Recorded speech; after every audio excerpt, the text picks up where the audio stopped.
Maybe check and make sure that he's ready. All right, we're going to call to order. I'd like to call to order the Andover City Council meeting of March 10th, 2020. We will start with roll call on my left. Homer, City Council. Mike Warrington, City Council Member. Shelby Carsolari, City Council Member. Ronnie Price, Mayor. Troy Taberg, City Council Member. Greg Schneider, City Council Member. Tim Berry, City Council Member. Mike Keller, Police Chief. Donna Davis, Chief Financial Officer. Chad Russell, Fire Chief. JT Klaus, City Attorney. Les Mangus, Director of Community Development. Lance Onstadt, Assistant City Administrator. Jennifer McCausland, City Administrator. All right, tonight we have Pastor John Langley from East Point Church of Christ to provide invocation.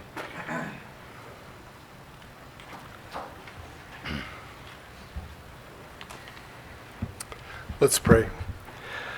Father, as you have written in your word in the New Testament, let our love be genuine, let our patience be true, let us give honor to whom honor is due, and Father, help us to have pure intentions as we have our meeting tonight. I do pray for your willingness to be in our midst and ask you for your goodness to come through each and every one. We know that you are the one and true and only God, and so we pray these things in the name of your Son, Jesus. Amen. Amen. Thank you, Pastor. This time we'll say the Pledge of Allegiance. I ask you all to stand for that. I pledge allegiance to the flag of the United States of America and to the republic for which it stands, one nation, under God, indivisible, with liberty and justice for all.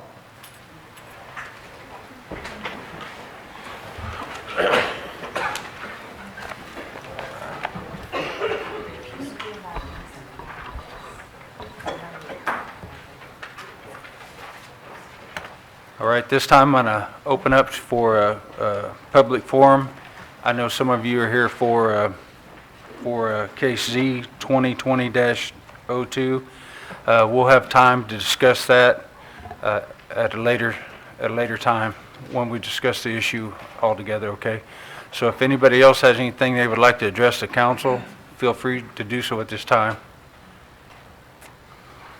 I have something, if you Yes. allow me to get up.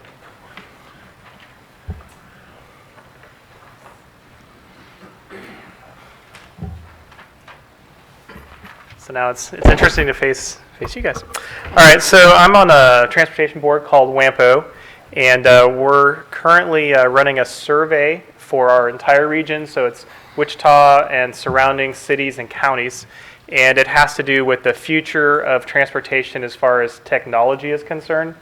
And what we're shooting for is to have as many people in our region take the survey online, and it's at wampo.org, wampo.org. Take the survey and let everyone in our region understand what it is that you see for yourself for the future of transportation, maybe for the city you live in for the future of transportation, the city of Wichita, and maybe ideas on how you could see technology affecting your lives, your children's lives in our region. One example of something that was done or is currently in the process of being done in Wichita is on Maple Street. They put in artificial intelligence lights down Maple Street, and in one direction it saved 6 minutes of travel time, and in the other direction it saved a little over 4 minutes of travel time. And in a single street, that's a significant amount of time saving. So those kinds of things, if maybe you've seen or heard or just imagined, we want to know what it is that everyone's thinking, so we can have, and WSU is going to compile the information and provide it to all the cities, and of course we'll provide that to you as well. So if you could spend 5 minutes and go to wampo.org and fill out that survey, that'd be great. Thank you. Thank you, Troy.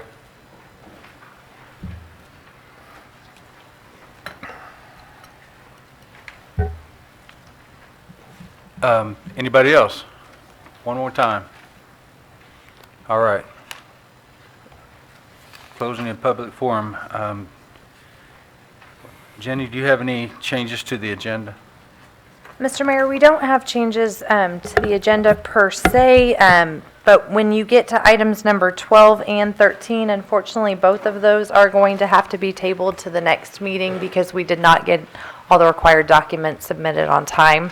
So when you get to items 12 and 13, I would ask you to make a motion to table 12.1 through 12.6 and 13.1 through 13.6. Okay. We did add some additional backup that was received regarding case number 2020-02 to your packet, but no new agenda items. Okay, thank you. Do I have a motion to accept the accept the presented or modified agenda? So moved. Second. All in favor? Aye. All opposed? Motion carries 6-0. All right, next on the agenda, we have a request by the president of Reflection Lakes HOA tonight. Mr. Rackley, would you like to come speak at the podium?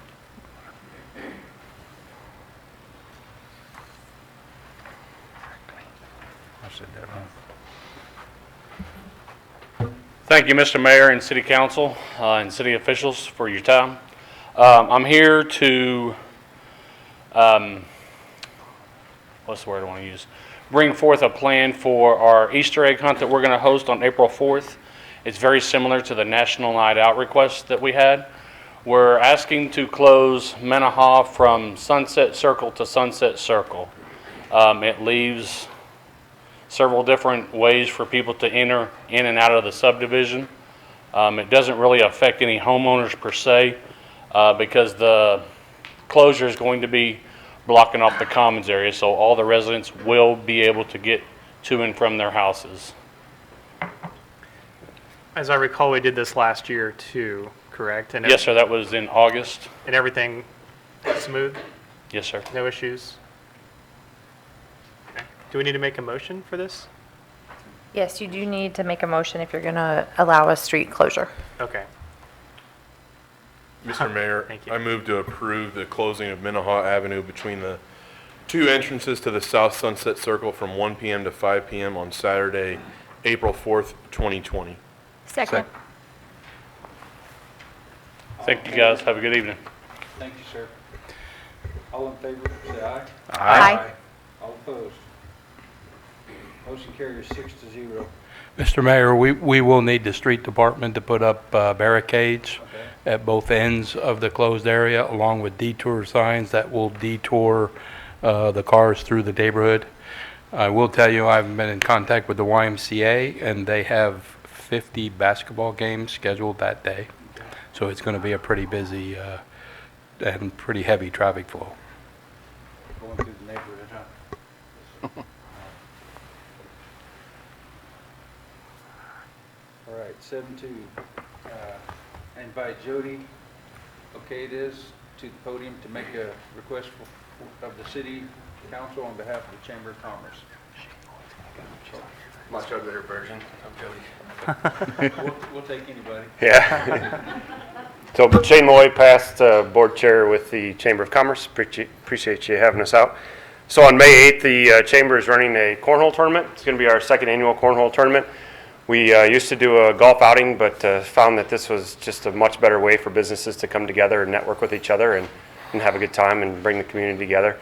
In the past, we ran it at the corner of 159th and Kellogg, and we're requesting to run this event there at the 13th Street Park in use of the community center and the fields. And we're just asking for the city to waive those fees to help support the chamber and then to be a sponsor for the event. And with that sponsorship comes 3 teams as well. So I'd love to have you guys out to play with us. If you need extra work, I can throw in some training at the Y. If you need to work on your throwing arm or anything like that, I can throw that in. So whoever needs it. My understanding was that the previous mayor won the cornhole tournament last Previous time. mayor did win last year. So the new mayor's going to win it this Yes. It is required. Sorry, Mayor. That's funny. And it's scheduled right now, so set up around 9:30. The event check-in starts at 12:30, and we hope to be done by 5, 6 o'clock. Mr. Mayor, make a motion to approve, or I move to approve the request for the waiver of the fee as requested and allow the tournament to be the 13th Street Park and in the community center as requested. Second. Second. All in favor? Aye. Aye. All opposed? Motion carries 6-0. Thank you. Thank you. Do we have anybody else scheduled for that, the use of the facility that day? No, sir.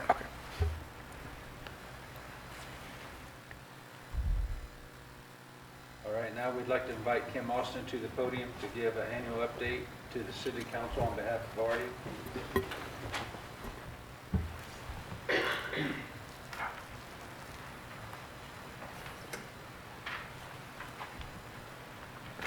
Hello, good evening. Thank you for the opportunity to be here this evening. I'm going to give you an update on what we spent our 2019 grant from the City of Andover on, and then I would like to also give you an update on what our organization has done in partnership with the city with regards to the Redbud Trail. And then I would also like to give you a brief update on where we're headed for the year 2020. In 2019, we spent the grant from the City of Andover on resurfacing material for the Redbud Trail. In 2019, we also assisted the City of Andover staff on putting on the Greater Andover Days Fun Run, Ride, and Walk, and this was hosted at the Redbud Trailhead Park. We also assisted the City of Andover staff with submitting the grant application to the Kansas Department of Wildlife and Parks and Tourism for a restroom at the Redbud Trailhead Park. We also just recently assisted the City of Andover staff with presenting the grant application to the Kansas Department of Wildlife and Parks and Tourism Board. We're still waiting on a decision on if this partnership, if we've won that grant. We hosted and organized a maintenance day once a month. That's every third Saturday on the Redbud Trail for 2019. And again, that's a day where volunteers get out on the trail and pick up trash, paint bollards, fill in any issues with the surface of the trail, as well as a lot of it is maintaining the vegetation. So cutting limbs, piling them up, and then the City of Andover staff help us with the pickup of those limbs. It's a great partnership. We also hosted and organized a board meeting, the RD board meeting, once a month. That's usually the third Wednesday of every month. And again, we open it to the community, and we invite any of you to attend if you would like to do so.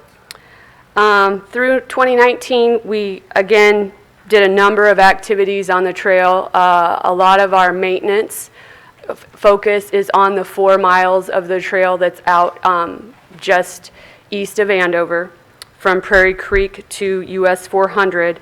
But we also do pick up trash on all 6 miles of the Redbud Trail, so including trash that's along the trail that's in the city limits. We also do participate in basically anecdotal trail user counts. So as we're on the trail, we're keeping counts for the city on trail users so that when we see opportunities for application for grants, we have those numbers. Eventually, we'd like to see a more organized effort in collecting that data, because I think it will be helpful for WAMPO applications.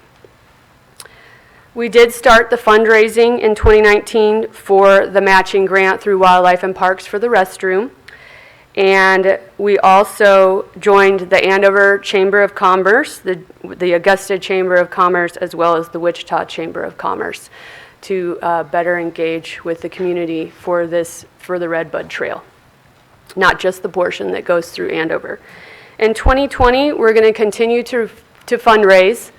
We'd like to build our volunteer base. We're doing that by improving our infrastructure, so we're working on our website right now to make improvements. We're putting together a social media plan to try to get more engaged with different applications of social media.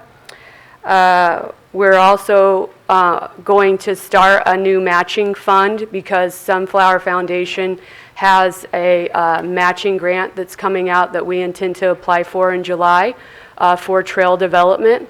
We're not exactly sure what we're going to apply for yet, but we have some time. We're getting everything put together so that we can make an application. If you remember, we were successful in getting the Sunflower grant in order to develop the 4 miles of the Redbud Trail previously, and we hope to be successful again in 2020.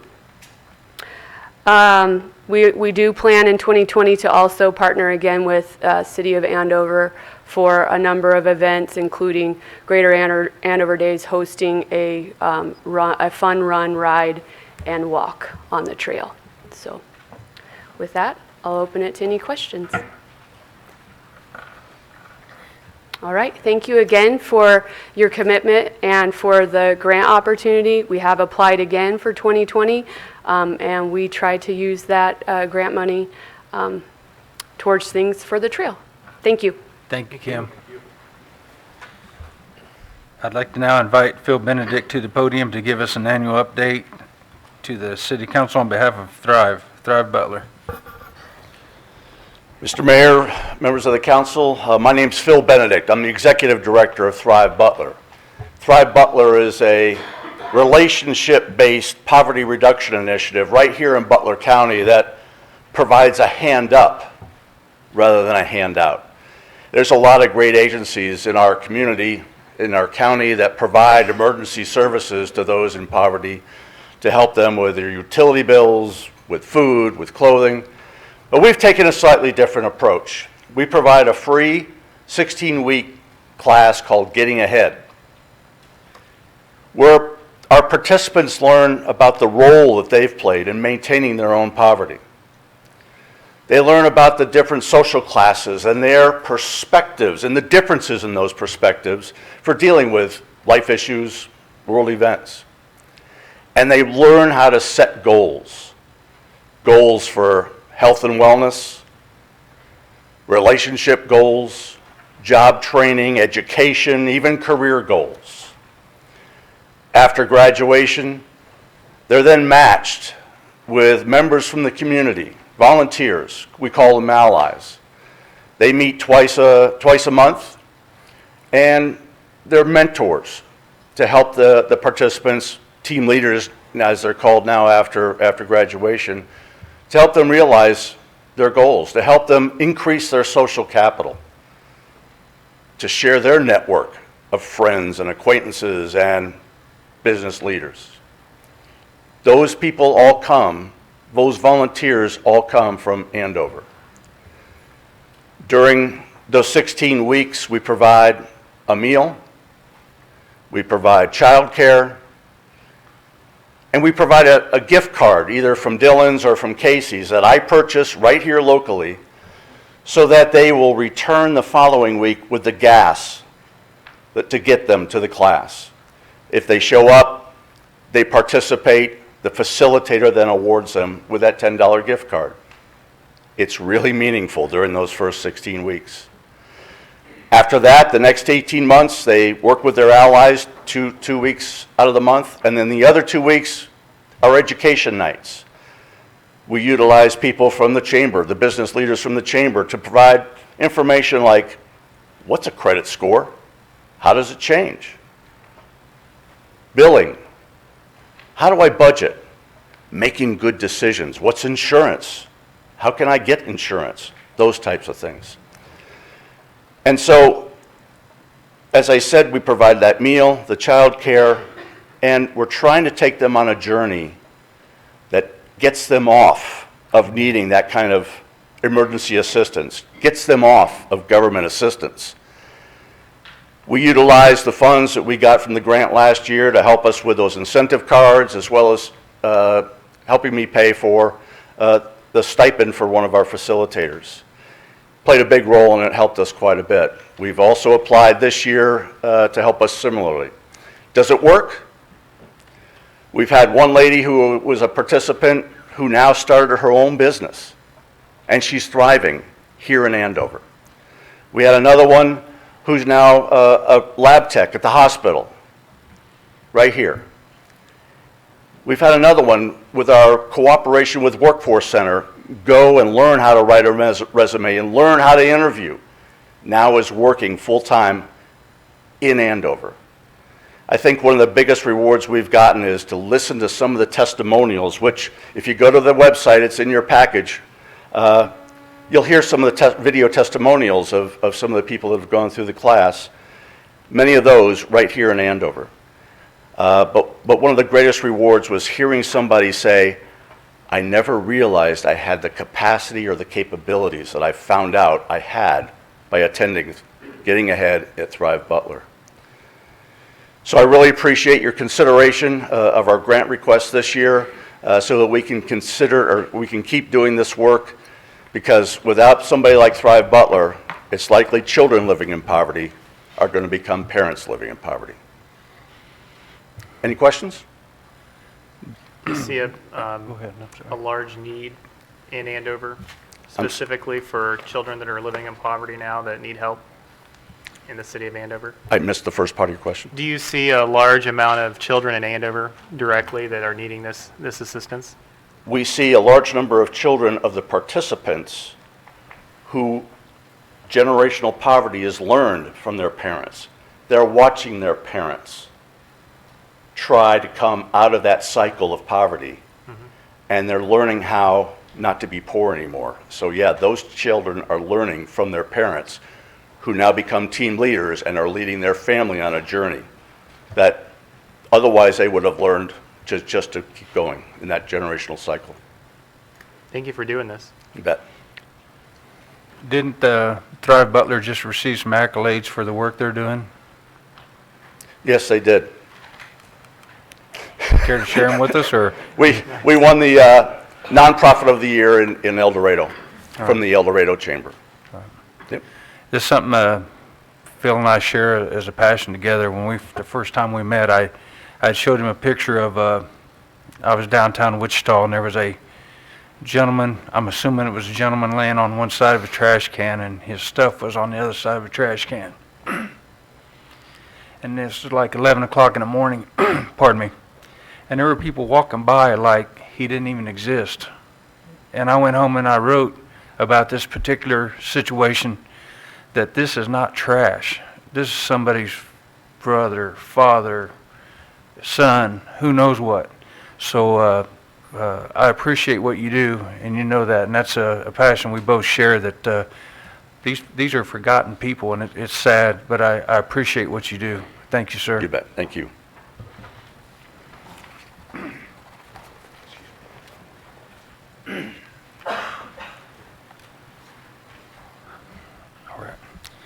We are now to the consent agenda. Do I have a motion to approve consent agenda?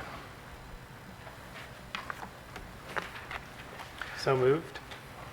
Second. All in favor, say aye. Aye. All opposed? Motion carries. Okay.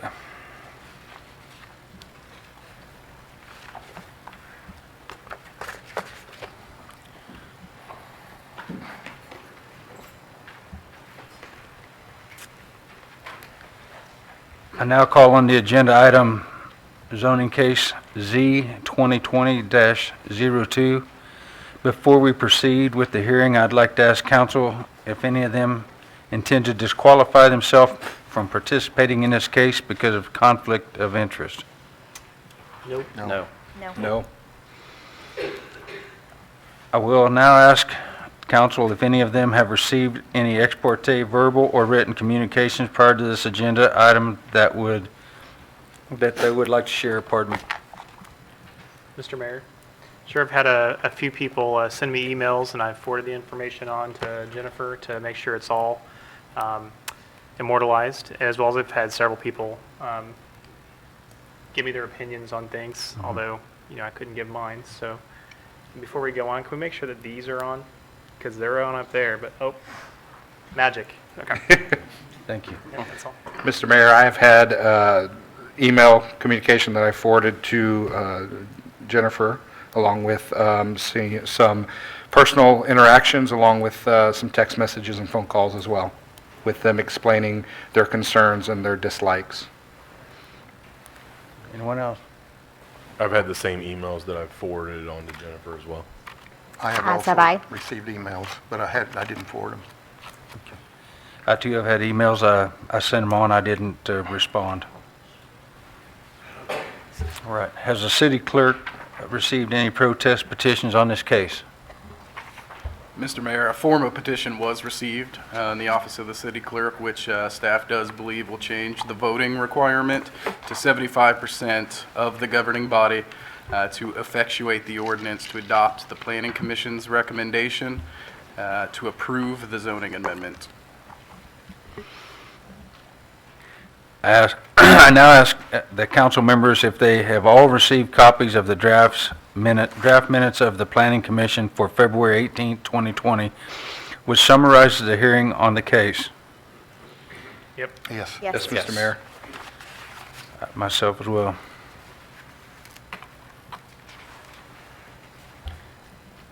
I now call on City Zoning Administrator Leslie Mangus to provide us with a report on this case.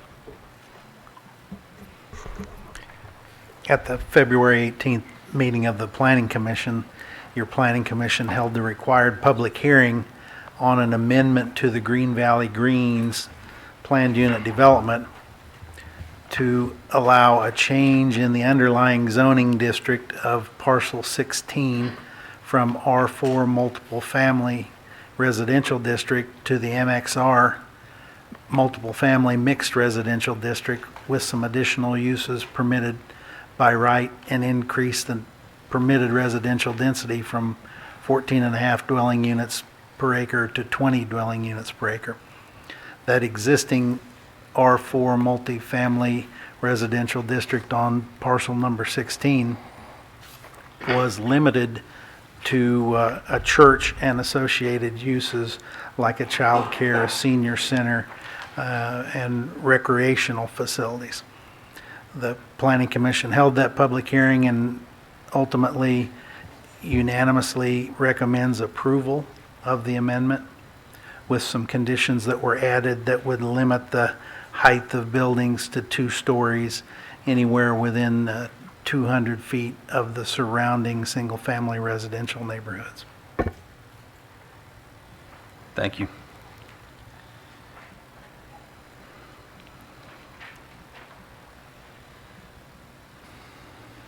Have, Lance, have any written communications been received? Mr. Mayor, all the written communication that has been received regarding this case has been included in your agenda packets. Additionally, the school did provide attendance numbers for each one of their schools that was also provided in your guys' council packets. Does the applicant wish to present any new information?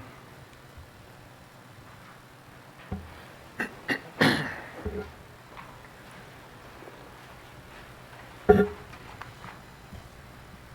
evening, Mr. Mayor, City Council, City officials. My name is Mark Buckingham. I'm with MKEC Engineering. I'm the agent for the applicant, and within this zoning case, as summarized by Mr. Mangus, the applicant desires relief from what the existing zoning restrictions are. The current zoning was established, as been mentioned already, where when a church owned the property, the applicant has a concept for multifamily on the property and is essentially requesting zoning revert back to what it once, similar to what it once was in the circa 2002. If beneficial and a beneficial use of time, there's a presentation that's in your packet of information, but if you would think it useful, I can go through it here for you.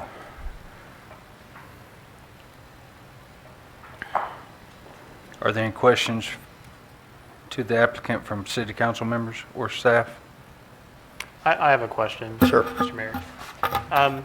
For 3 stories, it was 236 apartments, is what I had read. Do you know the number I'm talking about? It's in the packet, but Okay. at 2 stories, what number approximately would that mean? Well, the density is limited to 20 units. It's in your pocket, and that is based on what's in the comprehensive plan. And so the area of the property is about 14 acres, so. Okay. You don't have to do the math on it, Yeah. it's fine. Thank you. Thank you.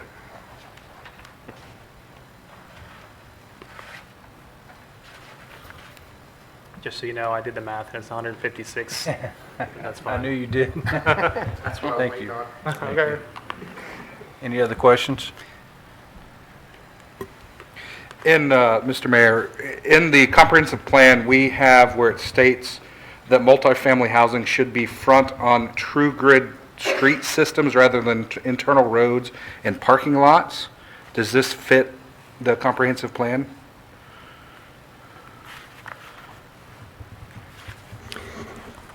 Along with that text in the comprehensive plan, there is a conceptual land use plan that would contemplate access to the frontage road. That true grid meant that only access to Kellogg would be limited to public street connections. There would be no driveway connections to the frontage road. Okay. Driveways would be allowed on the backage road, and if there were to be any public streets internal. Okay.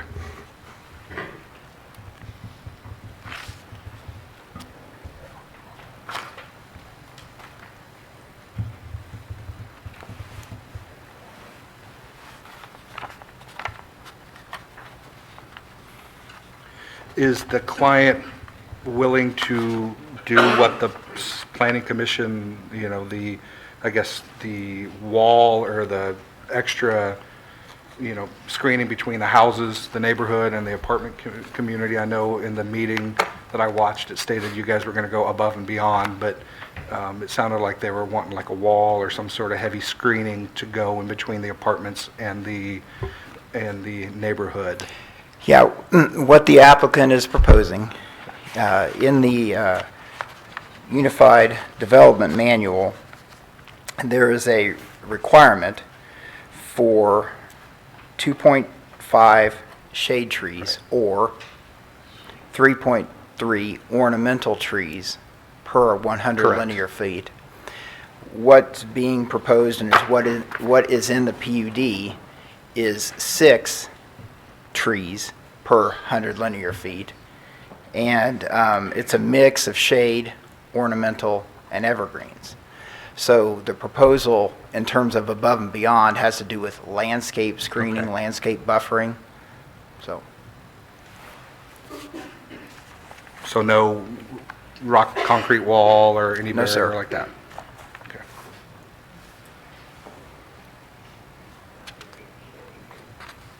Any further questions?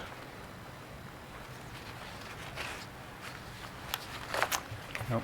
Thank you, sir. Appreciate your time.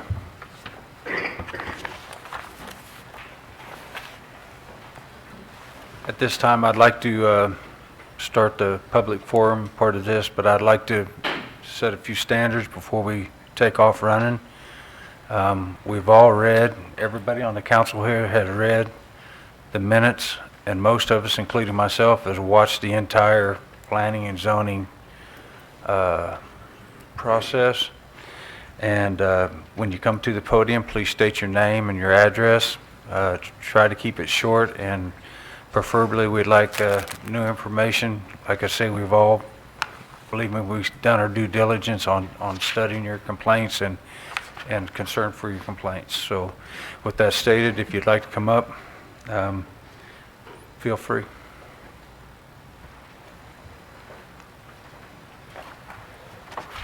My name is Darren Deitcher, and I am the president of the Green Valley 8, 9, and 10 edition. I live at 813 Sandwich Court. I respect what you said. I've got a couple of things to say, and then I'll be out of your hair this evening. So, to the members of the Andover City Council and to the mayor, I thank you for allowing us to come and speak to you about our concerns for the future of Andover. We have three members of the Green Valley 8, 9, and 10 edition that would like to address this proceeding tonight. It says, we the citizens of Andover are presenting you with a non-binding petition this evening. The petition currently has, I added a couple more tonight, so it's 324 signatures on it. Like I said, it is non-binding, it's just to let you know our feelings. These signatures were collected during 3 2-hour sessions and 1 5-hour session where citizens were asked to come to our location and sign. The outpouring of support was amazing, and we believe that it shows what would happen if we went door to door in the future. The signatures on this petition represent the voice of the citizens that you work for, and those citizens are very concerned with the direction that Andover seems to be headed right now. The perceived past direction that the council seems to be in favor of is to build as many enormous apartment complexes as you can in order to quickly raise the population of Andover to a perceived magic number that will then make other businesses interested in building here. What you seem to fail to understand is by your actions on these apartment complex matters, you are actually destroying the most important reason that people want to move to Andover, and that is our schools. When asked about this issue, I received the same response from every governmental employee I spoke with over the last 2 weeks, and I quote, "The schools are not our concern. It is up to the school board to plan accordingly for what we do." Well, we're here tonight to tell you that the schools should be your number one concern now and in the future, because when they fail, this wonderful community that we call home will fail also. We are asking you to stop selling out our community to every developer that wants to make a quick buck off the backs of the hardworking citizens of Andover who have helped to make this community what it is today. Homeowners pay for the bond issues. Homeowners pay the taxes in Andover. And home ownership creates the community feeling that we currently have. People who live in apartment complexes can certainly choose to become active in and care about the community they live in, but that fails to be the case in most instances. They move into apartments in order to get their children into good schools, and then they uproot and move whenever they feel like it. This is not conducive to the type of community that we strive to be. So I have 3 items that I'm going to touch on tonight about this deal. In the 2014-2023 Comprehensive Plan, it states the following. There are approximately 1,723 already approved pending dwelling units in the pipeline. That is, platted lots that are ready to be built on, and units that are part of subdivision phasing plans. Slightly more than 1,300 of the pending dwelling units occur in 6 subdivisions: Amy Lane, Cornerstone, Diamond Creek, Prairie Creek, Riverstone, and Mr. Mayor. Tuscany. Yes, sir. I'm sorry, I apologize for interrupting. The city has a policy of 3 minutes for comments, and we've exceeded that, so if you'd like him to continue and finish up, if you could just have a motion to add to his time, because otherwise the comments are limited to 3 minutes. I'd move for that motion, sure. Second. Well, how, an additional 3 minutes, what would you like us to Sure, add? 3 minutes. I'm Okay. sorry, I apologize for interrupting you. That's okay, thank you. Thank you. Okay, as I was saying, in addition, the US 54-400 corridor study recommends between 1,340 and 3,300 dwelling units be constructed along the corridor. It states in there, even if none of the units envisioned in this US 54 corridor study are constructed, the already approved and pending projects will accommodate the city's forecast growth until almost 2030. Rushing to fill in every possible site along Kellogg is not necessary and really is not in our best interest as a community. The area at Onewood and Kellogg is platted for civic, not residential in your comprehensive plan, and although it can be changed, I would ask sincerely, why is this necessary at this time? There are a multitude of other complexes either built or in the beginning stages to accommodate our growth. Sunstone has 17 empty apartments at this point. You're building 2 brand new units, one at 21st and one out here at Yorktown. Those are more than enough to cover anything we need done for now. So I want to end tonight with the misinformation that was being spread to you about the time frame for the Highway 54 corridor improvements. Although it is true that this section of improvements has been moved up to number 2 on the list, this is deceiving information. What this means is that there is a reasonable chance that this will be added to the next highway bill. But even so, it would be 6 to 8 years before construction begins and another 5 at least to finish. That is anywhere from 11 to 13 years at best before we would have relief from the horrendous amount of traffic increase this project would create at One Wood and Kellogg. My numbers and my information on the 54 improvements are from Gary Jansen from the City of Wichita Engineering Department. Mr. Jansen has been in charge of the entire project through Wichita and has had an understanding of the timeframes and logistics of this project that are well above any of us in this room tonight. I thank you for your time tonight, and I want to end with the comprehensive plan that's in there.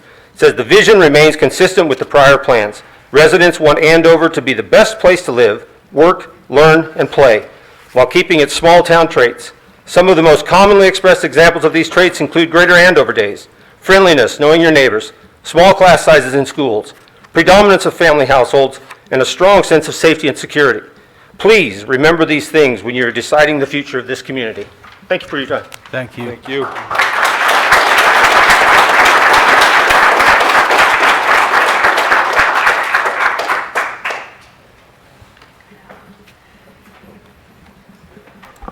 Hopefully you can see me. I'm Sonia Cox. I live at 232 South Alfred Courts in Green Valley. I'm delighted to be here meeting you. It's my first time at the City Council meeting. I don't need to remind you of the many objections you have read through email from your valued citizens. However, I also went through the trouble of reading a lot of meeting minutes from 2019, 2018, to kind of understand how have you been voting on these type of issues. However, about 4 of you are new, so probably haven't had the free time, like I did last week, to read on those issues. So I'm going to quickly recap, because I know I have a 3-minute.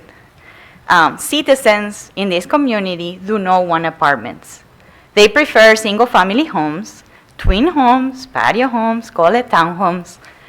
And I hope the developers are actually listening, because if they were to work on that, you will have a winning proposition. Homeowners do not like height beyond 2 stories. Why? Because these buildings will be competing with the beautiful architecture around them. Homeowners are also concerned about traffic, accidents. I live in a cul-de-sac, which probably won't have this issue, but a lot of kids are running around in my neighborhood, and that's what makes it beautiful, that you can send your school down the street to the park or to the swimming pool. So safety is very important. There's also a lack of interest sometimes we feel from City Council on the strain growth puts on school and the support of the school to the students. And you heard that from Darren. So I hope you understand that school is important. That's why I live here. That's why my kids go to school here. We don't want property values to be decreased. And maybe they won't a few blocks away, but those people living around the townhomes or apartments actually will see a decrease or an increase on how long it will take for their homes to be sold, whether they want to or not. However, I understand that the city wants to grow, and we want the city to grow. We do, however, want to challenge your track record of how that growth is done, and we hope that maybe you set up a development commission or something along those lines that takes time to maybe ask citizens what they are missing in the community. How about you do a survey? I know you have a marketing team or a development team to understand what's really those of us living here looking for, and address that in a comprehensive plan. You have a beautiful comprehensive plan, but it's quite outdated. The city has grown a lot. So what we're challenging you here is to rewrite that master plan, hopefully with citizens' input. And in the worst case, that you do go ahead and approve this tonight, which we're all here to witness what you vote on. We hope you take into account things like the wall we wish to have between now and the apartments, which you just heard said won't be built. And other things like trees, structures, and height. And number 1, even though he kind of argued with it, we wish the street will come and go through Kellogg and not actually through One Wood or 9 Iron. That's it. Thank you. Thank you, Sonia.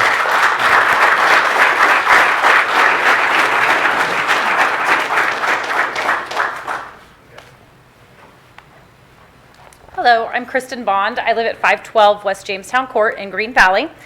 Thank you so much for having us here tonight. The residents of Andover understand that progress and change is an inevitable fact of life, and they also do not view all change as inherently negative. We are not attempting to be, as some have implied, elitist or hypocritical in our efforts here. The voters simply want to voice their concerns and work towards a solution that everyone can benefit from. No one here is wanting to fight every change that will be made. Instead, we come together today to be involved in the decision-making process.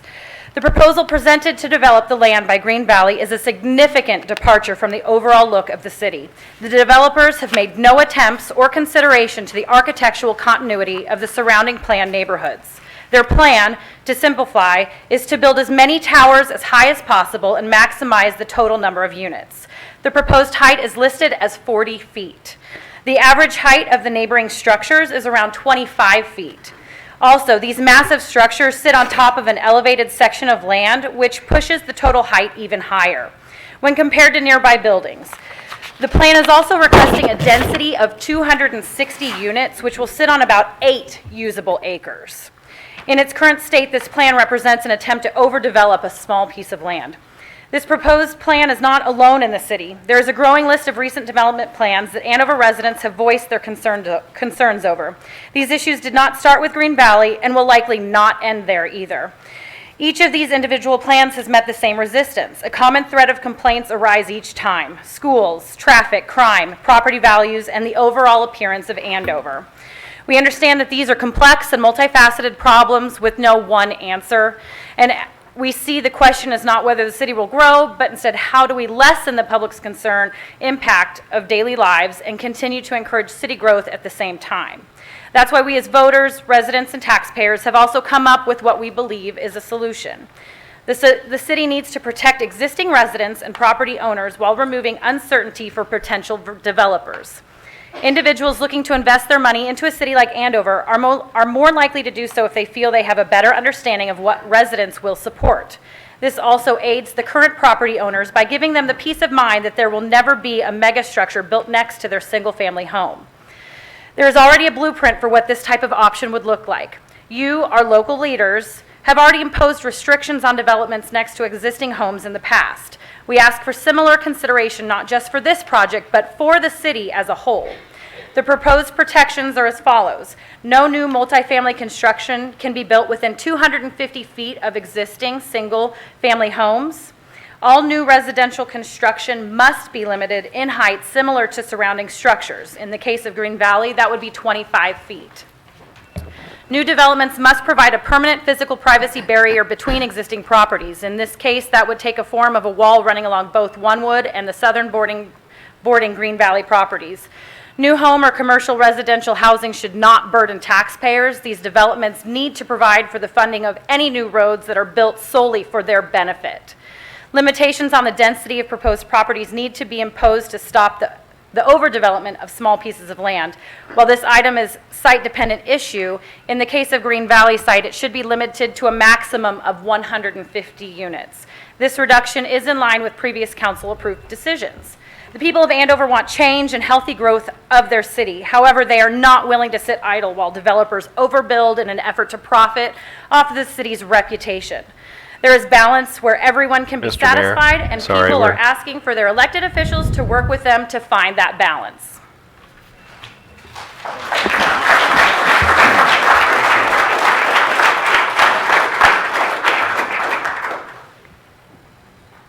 Anyone else?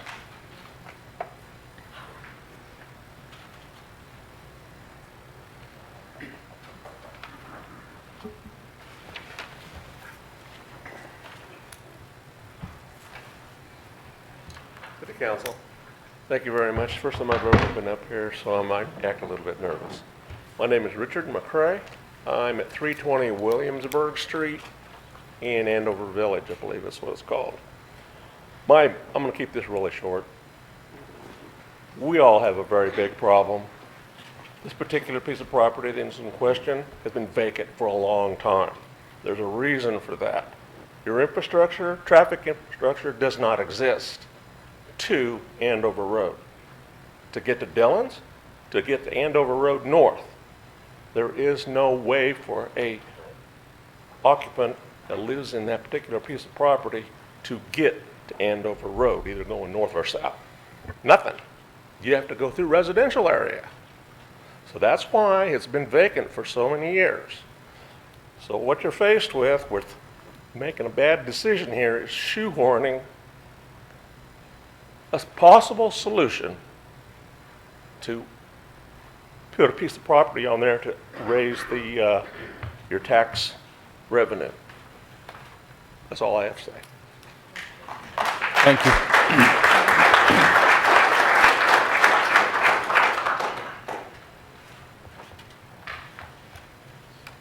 Anyone else?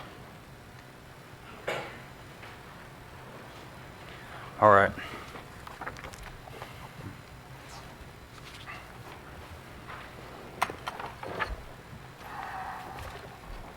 Are there any questions to the applicant from city council members or city staff?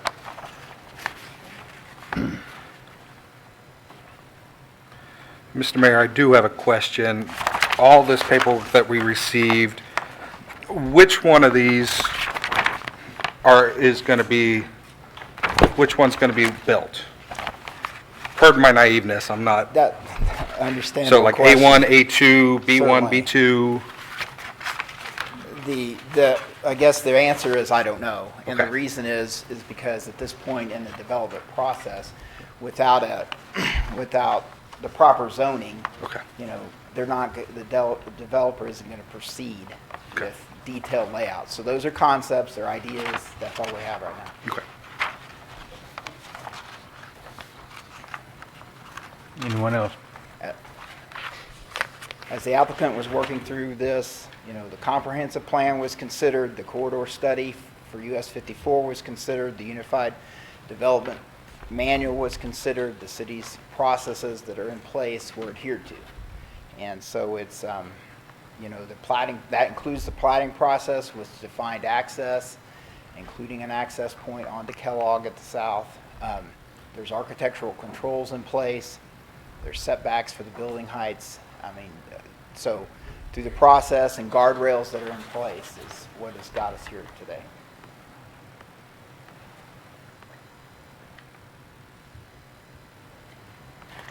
Can you speak with any, can you tell us how far it's going to be from the existing property line to the front door of the structures that you're wanting to put up? I'm not quoting that chapter and verse. I know there's a 200-foot setback to the, that was agreed to during the plat, or the planning commission process, is if that's what you're referring to control or Yes, sir. The building heights. So that number is 200 feet. All right, thank you. I mean, there's other standard prescribed setbacks for various buildings in just the regular planning documents that Andover has in place.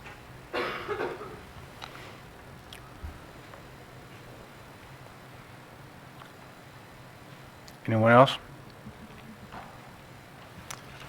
All right, thank you, sir. Yeah.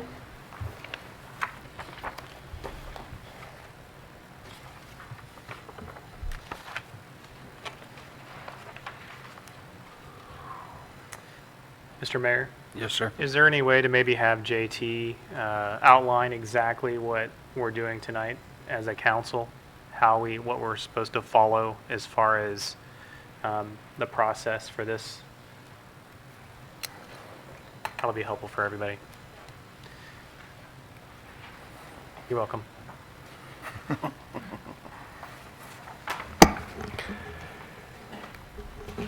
I assume you're asking me what your options are as it relates to the item. Am I understanding the question correctly? Our option's true, yes. Yeah, let's go with that and then see if it's answering what I am hoping you'll answer with it. Well, in your consideration of the finding and factors of the Planning Commission, you are presented with the options of either approving the Planning Commission's recommendation. I'm going to ask Les to interrupt me if I make a mistake. Approving the Planning Commission's recommendation, which, with our determination that there is likely a valid petition, raises the voting requirement to 75%. You would then require 6 votes to approve the Planning Commission's recommendation. The other option would be to override the Planning Commission's recommendation, which, under the circumstance of overriding what your Planning Commission has decided, that would take a 2/3 vote. I'm sure everybody's checking my math, but I think that's 5 to actually override. And within that option, and we have done this before, you could revise the Planning Commission's factors and findings and disapprove using 2/3, but any approval because of the petition will require 6 votes to approve the zoning change. So if you were to revise the Planning Commission's requirements, for instance, and add an additional requirement, you could not then just merely approve by 2/3. Yes, that would be required, but here it will require 6 votes because you'll be approving the underlying zoning request as approved by the Planning Commission. I guess my question then, no, that didn't quite answer what I was hoping I think I'm going to get there. Okay. I just want to cover the options. Is that 3-minute timer on? The third option. I'm just messing with you. Don't hurt me. The third option is if you cannot reach a decision tonight by either one of those supermajorities, is to simply explain why you could not reach that decision and refer it back to the Planning Commission for additional consideration. And that will require a simple majority vote of 4 if you're unable to reach a decision for one of those other supermajorities. What you are bound to do is to sit as a quasi-judicial body and look at the facts and to determine, based on the facts and information that you have been provided and the factors and findings of the Planning Commission, and or how you may view them differently, to come to an objective decision as whether or not this zoning and this use is appropriate for this property. And those factors and findings are set forth in the report. Reviewing them, which I can do, will take far more than 3 minutes. But if you find that those determinations are wrong in any capacity, then you'd have to objectively decide that the Planning Commission was incorrect in their finding, change that finding. Under the factors and findings as found by the Planning Commission, it would be my opinion that reversing their decision would require you to state some of those factors and findings differently than they have them stated, but you have that option and can do that. If the facts are differently than were perceived by the Planning Commission. What you cannot do, and I don't think you would, but just in case anybody has the idea, is poll the public or ask the people in the room which side they are on. That is not permitted by law. That is in fact specifically illegal. So you are here to sit as quasi-judicial capacity to determine the facts and the appropriateness of this use for this property. And that's, I think, the best way I can describe what you're doing. If I haven't answered your question, and I've far exceeded the 3 minutes, tell me and I'll try. Just joking with the 3 minutes. I think you have. In my understanding of the reason why, we're in a position where there are findings and factors that go through the zoning process that they do, is that so we can't come up here and think we don't want poor people in Andover, therefore we're not going to pass it. Or we don't want a certain color or ethnicity or religion or income or what's called transient or whatever you want to call it. We can't make those emotional type decisions on housing in our city. We can't, I guess by federal law maybe, not allow certain types of housing maybe for people that we don't like Because there's a specific federal law for it. I apologize, housing discrimination or something to that effect. Is that correct? We certainly can't discriminate on any basis, and I wouldn't encourage you to discriminate on any of the bases as you just described, as most of those are protected classes. So no, you can't discriminate on any of those bases, and my expectation would be that none of you will. The challenge for us, obviously, isn't necessarily obeying the law. It's having a group of people that are very upset about the fact that there might be some kind of a change that could potentially, those could be some of the reasons, and we just absolutely cannot take that into consideration. I think what I would describe to you here is that you are legally bound to uphold the Constitution and the laws of the state of Kansas, including the ordinances. The laws of the state of Kansas require you to consider certain factors and findings in making this determination. And rightly or wrongly, the politics of the situation is not one of those things that you should consider. So if you're asking me whether or not politics matter, I always think this is one of the toughest. I think this is one of the toughest things for a city council to do. This is not a political decision. This is, in my view, a quasi-judicial. No, that's not right. It's not my view. Legally, you are obligated to consider the factors and findings as the Planning Commission did.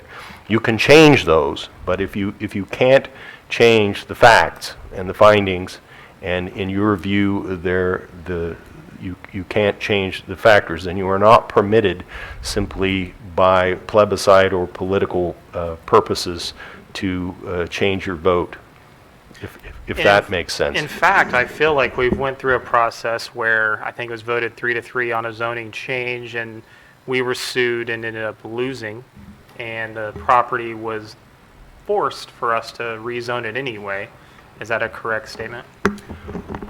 Ultimately, the court determined in the one case you're referring to, because I only know of one loss, the Court of Appeals determined that your decision, not you all, but necessarily, but the City Council's decision was improper and unreasonable because they weighed the comments of the public without making a reasonable decision based on the factors and findings. In fact, the court meticulously went through each factor and finding in order to determine that the City Council acted unreasonably in making its decision. That is true.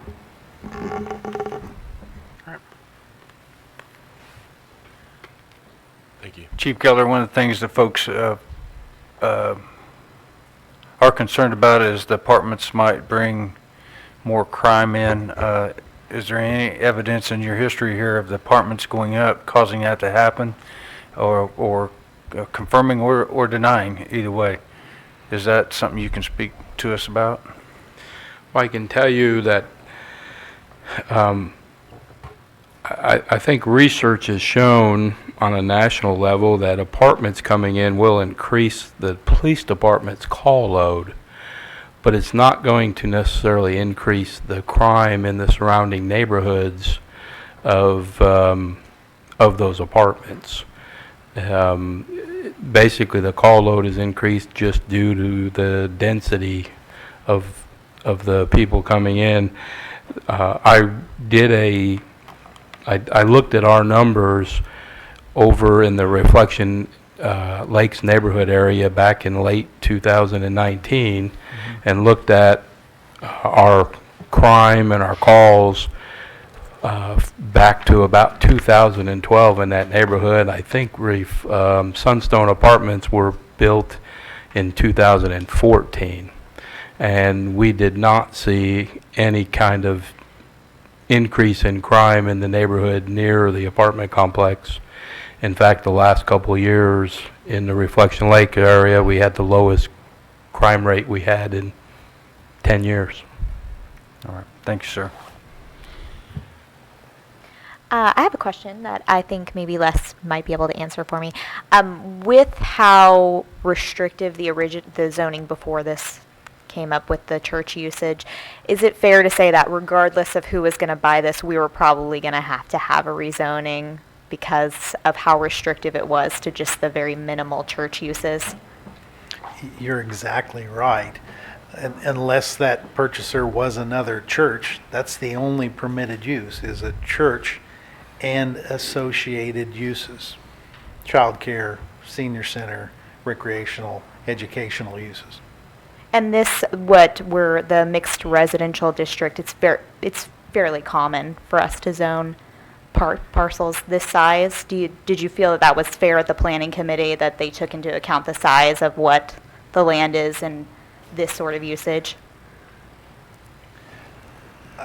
I did some comparison between this site and the Sunstone apartment site. They're virtually the same size in acres. They're in the highway corridor study area. They're recommended for higher intensities of use. Okay, thank you. Mr. Mayor, Yes, sir. I may point out, we did have another zoning case at 21st and Andover Road for a similar, but obviously different type, apartment project. Just so you know, by the way, they sold the land and it's not going to be apartments, it's going to be homes, even though we went through that pretty extensive process. At the end of the year, right? Yeah. So one of the things that I think is important as far as schools go, I spoke with the superintendent regarding the apartment complexes, that all the apartment complexes that feed the schools, to get a kind of an idea of how many students are coming in from the apartment complexes. I read it then, I'll read it again. Sunstone is easier. There's 218 units, 62 children attend whatever schools, middle and grade school and high school from that apartment complex, 62 children for 218 units. And that's why I was also asking about the change. If you were to do the math, and you could roughly think maybe 50 kids. If you did a straight across, which you shouldn't because that's not necessarily valid. Portofino apartments feed 13 students to the school system. The cottages at Crestview, 19 students. Cloud Ridge, 15 students. Andover Landing, 61 students, which is duplexes and such. Andover Crossing, 26 students. And then there's some duplexes called Prairie Point, south of Martin, 24 students. So to get an idea on if apartment complex was something that actually happened, those are actual numbers from actual apartments that feed our schools, and you can look at that and probably get an idea of what kind of an impact that might have on the schools. They wouldn't all go to Sunflower, just the ones in elementary school. Looking at the numbers that was provided from the school system as well, Sunflower has the second lowest population of students of all the grade schools in Andover. Not that that matters a lot, but that's just something to know. And it would probably be wise to look at that information, which I hope is going to be available online afterwards, to get an idea for what the school populations are in all the schools in Andover, how it's changed, growth, and a couple of them declined a little. In South Andover, it hasn't been as much growth as North Andover, especially for the high school, really. But the numbers are interesting to look at. It's like this. If anybody wanted it afterwards, you can take a picture or whatever. But it's good to know. It's also good to see everyone here tonight, to show that you care about your kids. Obviously, I have kids in school too. It's not easy to get up in front of a, and by the way, I have one that's in private school, but I also have one that's at Andover Central High School too that went all through Sunflower, so take it for what you will. But it's hard to get up and talk at the microphone, so for those that did, and as well as at the Planning Commission meeting where there were a lot more, it's not easy, and it's great that you're that passionate about your children, about your community, and you want to make sure that the very best thing that can happen happens. So it's pretty awesome that you guys come.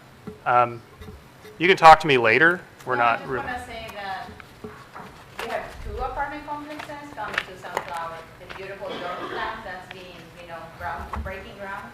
That Okay. is to Sunflower, and also the topic we're talking to now. I would like to clarify, there are no apartments planned at this time for Yorktown, so that would be news to us. If, no, they're not There's planned. There's no houses. Housing, yes, ma'am. There are 2 residential, but single-family homes. There are no multifamily plans on the agenda right now for the heritage development. That's That is correct. not being discussed at this time. Nobody is not up here tonight is against having your. I'm sorry, Mr. Mayor. If you're going to reopen the public hearing, I'm okay thank with you. that. That's fine, but Yes. the conversation is now at the bench and the questions you'd have, and you can certainly ask a question of anyone here. I want to be careful about the process, because if you change the process and/or give time to one speaker, then you have to give time to all the speakers. It's entirely up to you. I just want to make sure that right now everybody understands we're not in the public hearing stage. Thank you, I appreciate that. So, I think all the data that I had, that's what I got, so, good. all right. Really good data you have, and of course, we've gone through this on 21st Street, so it's kind of a duplicate of what's going on here as well. I appreciate what the chief has said about the crime and some good information on that crime has not increased. I know that the developer has mentioned that there's a 200-foot setback, if you want to call it that. I wonder if he'd be willing to increase it and add some additional landscaping. I know we can't add that, but I would like to see if they would actually do something like that, just to add some additional footage and some more additional landscaping. And if I remember correctly, they have gone above and beyond what Andover asked them to do as far as trees and shrubs, and is that not correct in their? Yes, their proposal far exceeds the standards for site plan review requirement for that buffer. Yeah. Thank you, Les. And I have just a quick question on the logistics of it. Is everything set in stone for how it is? I know we've got some of these preliminary workups that the developers put in our packets here, but is there room for changes after the fact for the buildings and things after that, or is it set in stone after this vote? No, absolutely. There are a lot of decisions yet to be made. The project would go through the site plan review committee approval process. At that time, they're going to look at the aesthetics. They're going to look at the landscaping. And I'm sure with a project of this size, they're going to ask for a traffic report. So they have their arms around what kind of traffic is generated by a facility like this and what improvements might be necessary for adequate access. And if those reports come back and there was any concerns, we would be able to make changes necessary to these plans? Absolutely. Okay. Why did we not get a traffic study before, with the zoning change?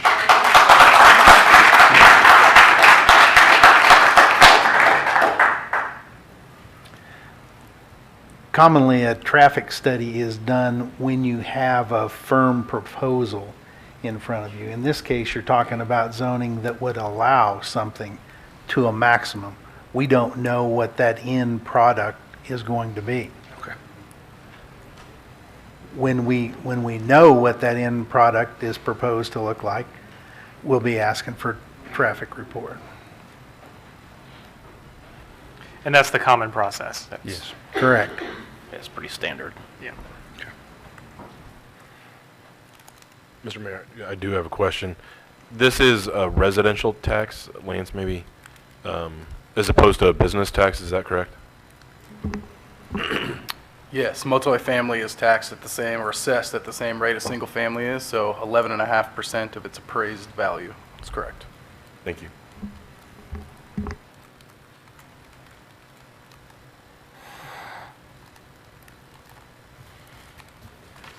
Okay. Anyone else?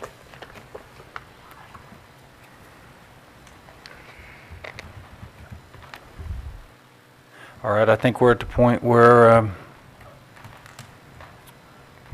would someone like to make a motion to move forward and adopt the findings and factors and recommendations of Andover Planning Commission to adopt an ordinance approving Z 2020-02? Mr. Mayor, I move to make a motion to adopt the Planning Commission's findings of fact and recommendation for approval for zoning case Z-2020-02 and approve an ordinance establishing the Green Valley Greens Preliminary Planning Unit Development District and plan amendment. Second.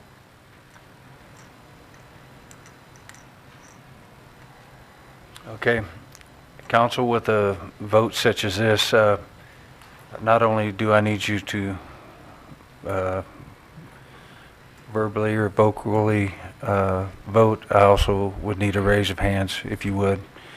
And so all in favor, say aye. Aye. Aye. All opposed?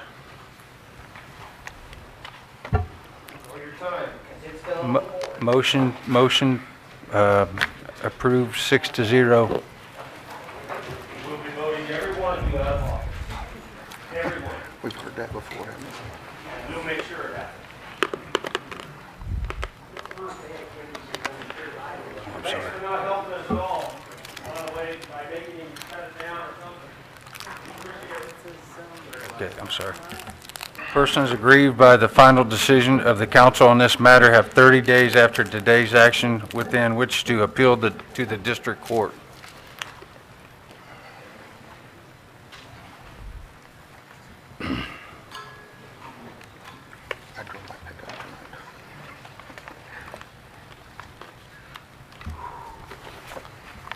Mr. Mayor, would we consider a 5-minute break? Yes. Do we need to move to do that, or? Make a motion for a 5-minute break. Second. All approved? Aye? Aye. Aye.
All right. We need to go back through the... Do we need a movement to resume? Yes. I move to resume. Second. All in favor? Aye. All opposed? Aye. No, I'm kidding.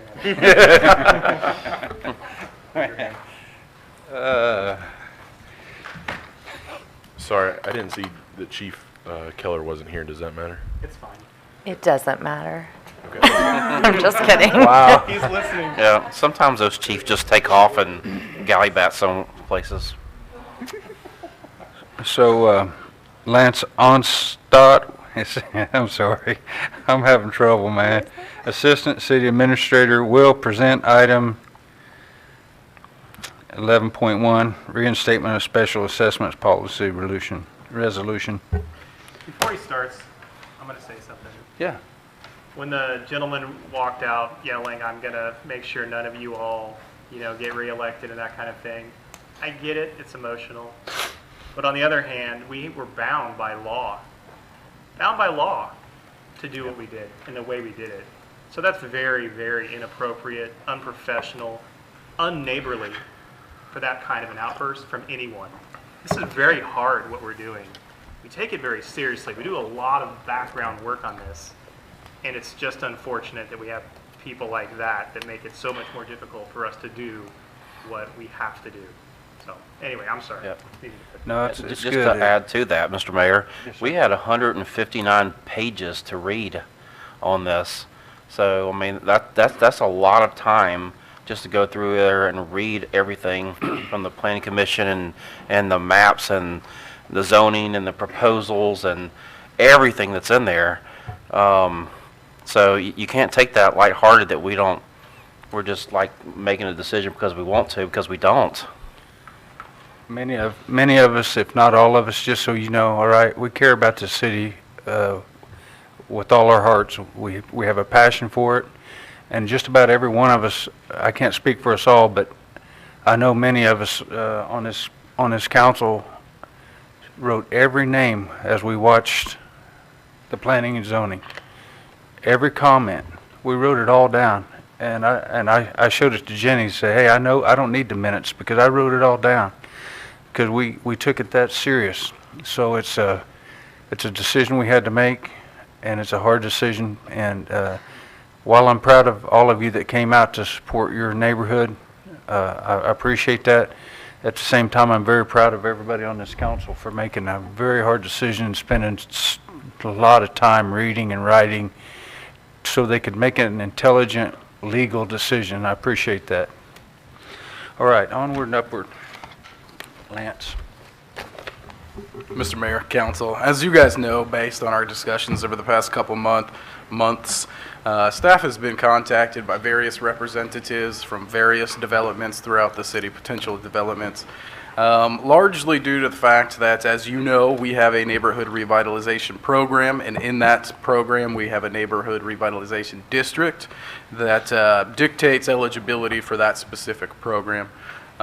We have, over the past month at the January workshop and the February workshop, have had discussions with you regarding our response to those concerns that the development community has brought to us regarding whether they're being located within the neighborhood revitalization district or not.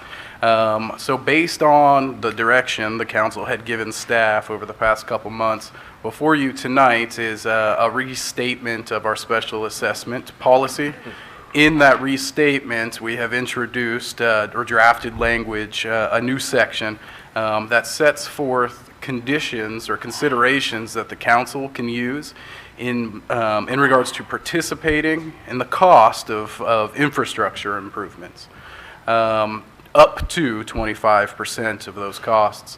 That list of considerations takes into account how long a property has remained undeveloped.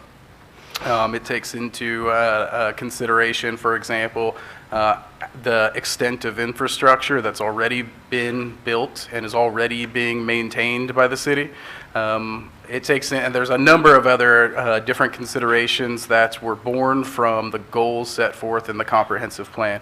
Those are considerations that you can use in your sole and absolute discretion when considering participation in infrastructure costs for developments that are located outside of the neighborhood revitalization district. In addition to the considerations, there is a section within that that's prohibitions. So there are certain types of developments based on some of the direction that we've been provided that will not be able to be considered for city participation in the cost for infrastructure. So again, it's to provide you as the council a framework for making these decisions when asked from developments. So I will answer any questions that you may have on any of the language that staff has drafted. And one more thing, I guess I will say, when a particular development proposes to use the considerations or this policy, each time those petitions are drafted, let's add a 75% city at large and 75% benefit district and 25% city at large, staff will provide you a report or kind of what our findings are regarding those considerations. So each time one of these comes forward, staff will help give you the background information in order to make knowledgeable decisions or informed decisions. Thank you. Would anyone like to make a motion? Mr. Mayor, I move to adopt a resolution of restatement of policy for the financing of public improvements and the levying of special assessments within the city of Andover, Kansas, as presented. Second. All in favor? Aye. Aye. All opposed? Motion carries 6-0. And we need a motion to Table? 12 and 13. Mr. Mayor. Is this for the next meeting? 12.1 through 12.6. We believe so. There was one document missing for both item 12 and item 13, so we believe with especially the extra week in between, they should be at your next meeting. Mr. Mayor, I move to table item 12.1 through 12.6 to the next city council meeting. We're going to pause and wait for Troy. I said wait for me. Second. I appreciate it. I'll second it. Mary's about to go down. All right. We have a motion, correct? Yes, it was by myself and seconded by Mike. All in favor, say aye. Aye. All opposed? Motion carries. That was just for 12, correct? Mm-hmm. Correct. Okay. I need a motion for 13. Mr. Mayor, I would like to go ahead and motion the 13 Cornerstone 9th edition, 13.1 to 13.6 be tabled until the next city council meeting. Second. All in favor? Aye. Aye. Aye. All opposed? Motion carries 6-0. All right. 14.1, Jenny will introduce this item. Mr. Mayor and Council, whenever we get a applicant for a new CMB license, we do have requirement, standing precedent that they come to the regular portion of one of your meetings. I will point out this is at a location that already sold beer, but the ownership has changed. And so now you've got a new technical licensee, which is why they're on the regular agenda. Because historically, these people come, maybe stand at the podium, maybe don't, and then leave after you approve it. The gentleman that was coming was from Lawrence, Kansas, and it didn't really seem worthy of the drive to come for this approval. But there is all of his application is involved, included in the packet. If you have any questions, I'd be happy to answer, and I will take the whipping if you feel like you should have been here during the meeting, but it just historically hasn't seemed to be necessary. Repeat applicants come onto your consent agenda. For the public, this is a convenience store. This is not a drinking establishment, so just selling beer in a convenience store. So you can't crack it open and drink it in the... No, they're not asking to do anything other than they were already doing. Okay. Southwest corner of Central and Andover Road, is that right? Yes, it was Circle K and now it's Corner Market. Mr. Mayor, I move to approve the CMB license for April 1st to December 31st, 2020, changing hands effective April 1st, 2020 from Circle K to the Corner Market at 105 East Central. Second. Second. Sorry. Tim? All in favor, say aye. Aye. Aye. All opposed. Motion carries 6-0. 159th Street KTA Bridge Project. Les will introduce this item. I've tried to keep you informed in my council memos as to some unstable subsurface conditions that were encountered when building the 159th Street KTA Bridge.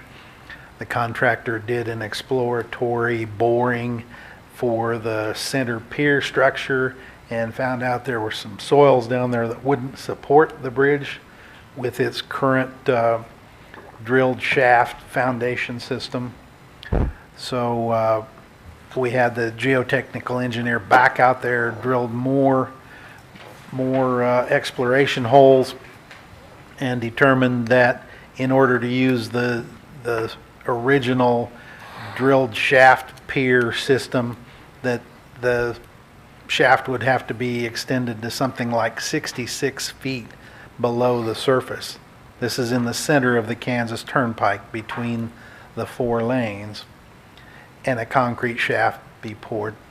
The contractor did not want to do that because of the unstable geology in Butler County. There were a lot of fears over water, subsurface water, cave-ins in a shaft that deep. So it was agreed that the foundation system needed to be redesigned to a spread footing type of foundation with driven piers. So what you have before you tonight is a contract amendment with Trans Systems to redesign that center pier structure for that bridge project that is already in construction.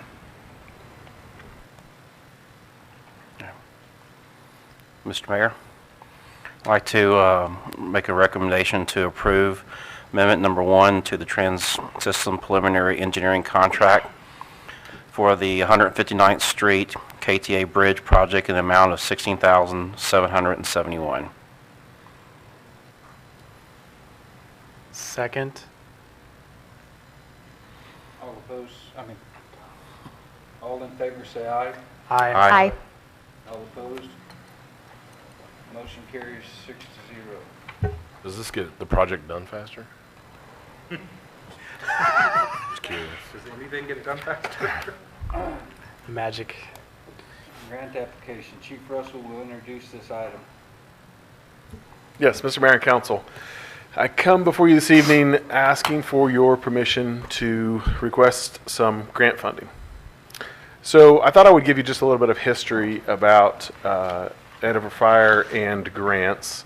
The particular grant that we're talking about now is funded by FEMA. It's called the Assistance to Firefighters Grant Program. It was born after September 11th, 2001.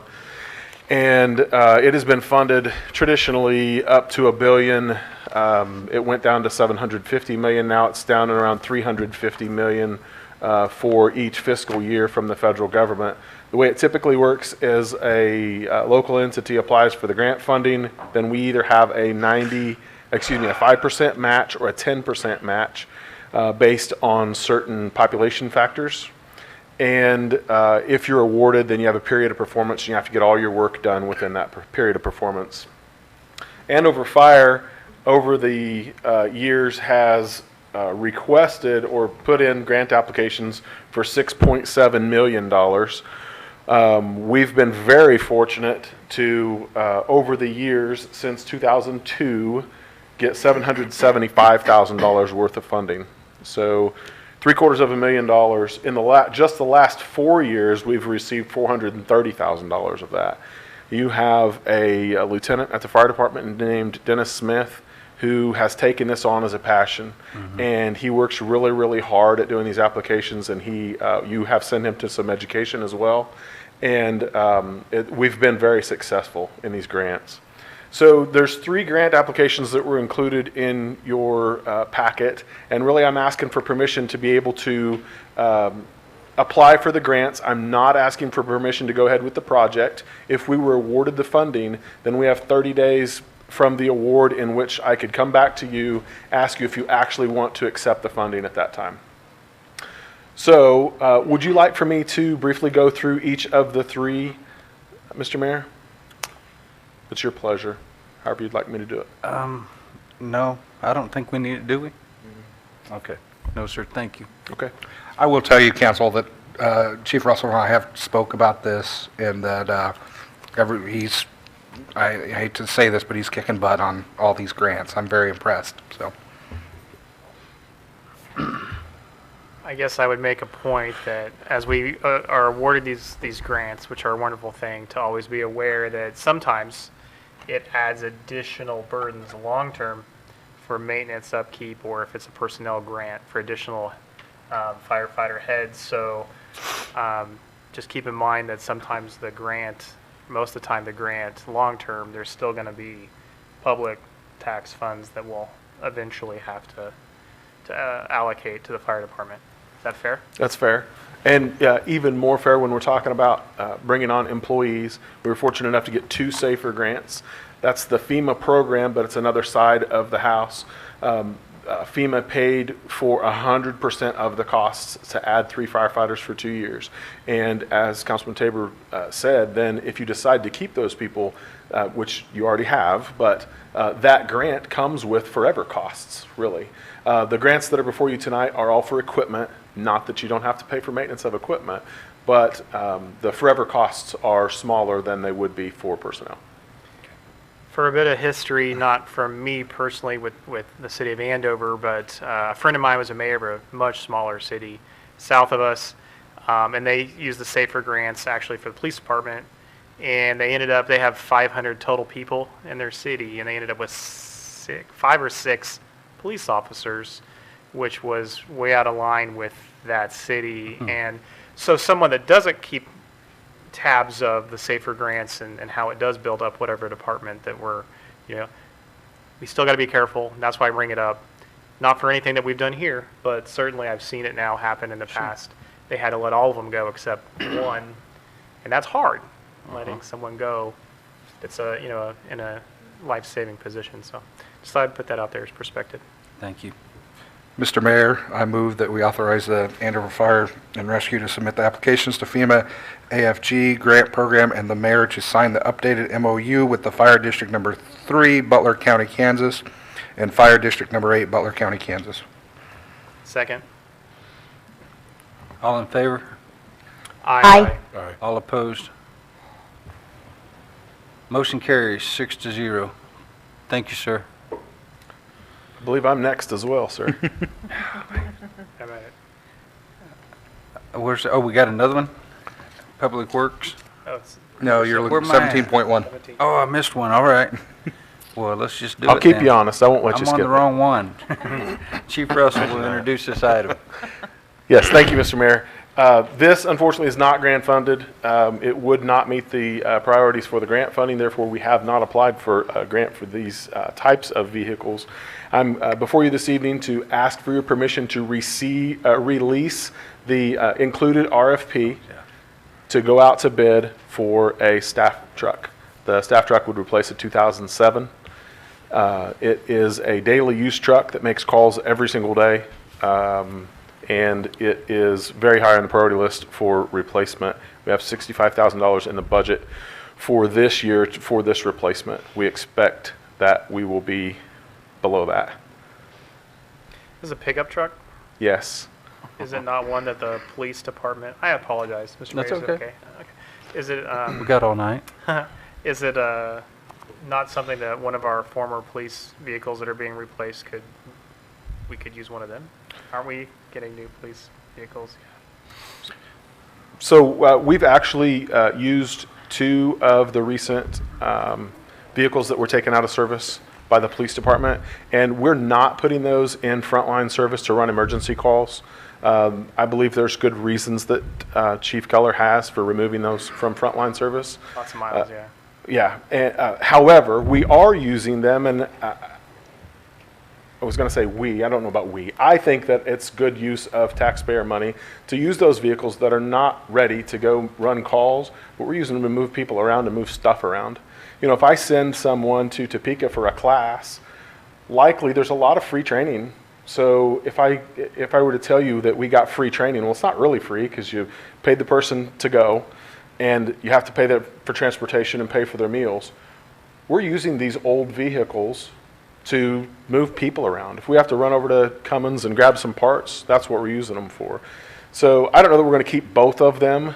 He was nice enough to give us an old Ford Crown Vic, and it was working okay, but it's pretty tired. It's really, really tired. We just recently took possession of a Explorer. It's in better shape, so we're using it. But to answer your question very specifically, I don't believe that those vehicles would be a good use for this? Right. Okay. Mr. Mayor, on that note, I kind of have a question. I don't know necessarily if this is the right time for it, but the police vehicles that you are retiring that you're not wanting necessarily to use, is that something also the city could possibly donate? We typically, if we don't have a use throughout the city, and so sometimes the Parks Department might use an outgoing vehicle for them to run errands. City Hall has used one for a trip car because we go to the post office and the bank every day, things like that. But when there's not another city use, and we have traditionally used Purple Wave as an auction, that makes it transparent, open to the public, everybody gets a right to bid, so if employees know the car's coming on and they want to bid on it, they have the same chance that everybody else in the world, because people from all over the United States do bid on these, and then that money goes back to the department that sold it. So that's what we've done. Now, sometimes we've had a fire truck, like a very specific piece of expensive equipment that is no longer in use to us that would benefit another fire district, city or something. but we have not taken that stance down to the level of used vehicles to date. I see the Thrive Butler, and it just kind of got my wheels turning as far as could we. I just don't think Purple Wave brings in that much money, and maybe it could be better used by donating it to somebody maybe in need, that could use it or something like that. I don't know if that's just Of course, we also wear them down to nothing too, so that's kind of. When we're talking about folks below poverty, I'm pretty sure they'll use anything that'll get them to and fro, point A to point B. Yep, I agree. Mr. Mayor, I move that we approve the enclosed RFPs and direct the fire chief to release them for vendors to be bid on, or for bids. Second. All in favor? Aye. Aye. All opposed?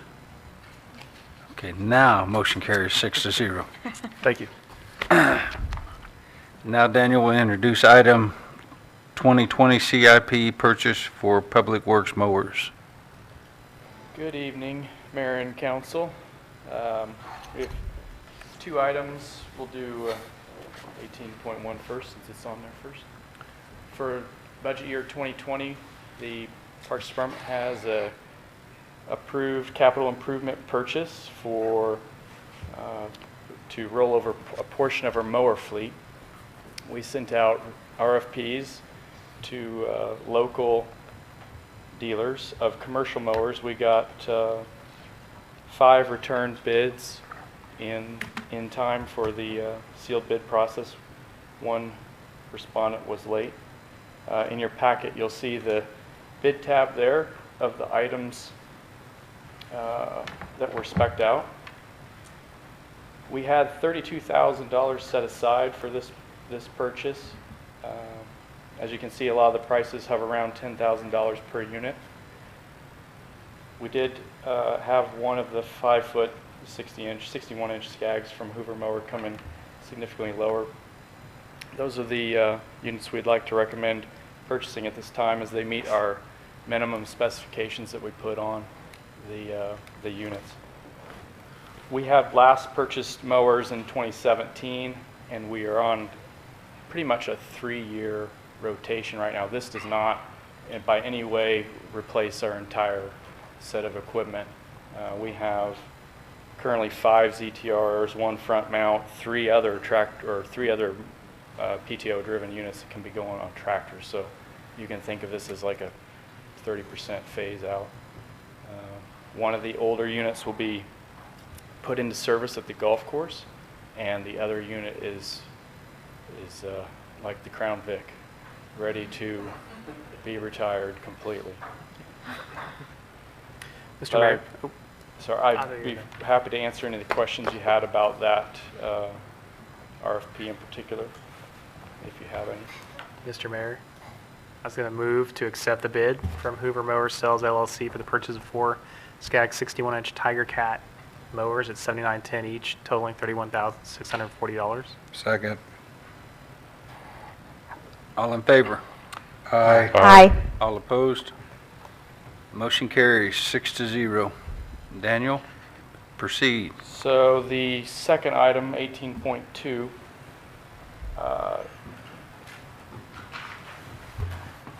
also in 2020, we originally had a capital improvement purchase for a work pickup. We had $25,000 set aside for that. We are one of the beneficiaries of one of the retired police vehicles. We got one of the, Chief, was a K-9 unit? That Mickey's truck? The truck? Yeah.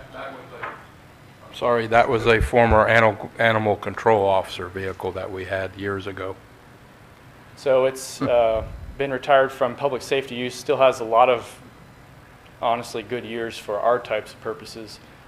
So the need for a new vehicle was probably not there. We would like to reallocate those funds to 2 major areas. One is we're bringing forward to you tonight is to purchase a ride-on fertilizer and turf amendment applicator.